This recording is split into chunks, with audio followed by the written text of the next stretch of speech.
जय गुरुदेव। दूरदर्शी आवाज़ मासिक पत्रिका मई 2024 पृष्ठ नंबर 17। तुम अपने काम से काम रखो, बेकार लफड़े में मत पड़ो। दो राही अपने गांव से किसी दूसरे गांव को जा रहे थे। बहुत दूर निकलने पर उन दोनों ने किसी स्त्री के रोने की आवाज़ सुनी। एक ने कहा कि चलो देखें वो क्यों रो रही है, उसे क्या तकलीफ़ है। दूसरा बोला कि वहाँ नहीं जाना चाहिए, वो माया है। पहला बोला कि नहीं, चलो देखें कि वो रो क्यों रही है। दोनों राही उसके पास गए और उससे पूछा कि तुम क्यों रो रही हो, तुम्हें क्या तकलीफ़ है।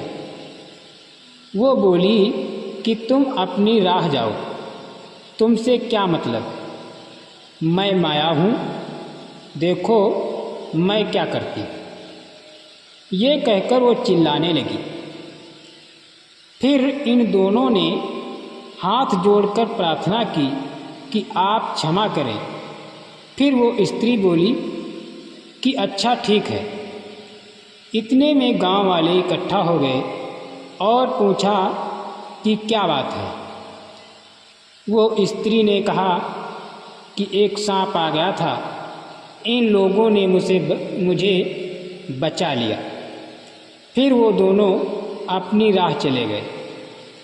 कहने का मतलब ये है कि दया आपको करनी है तो सोच समझ कर करो।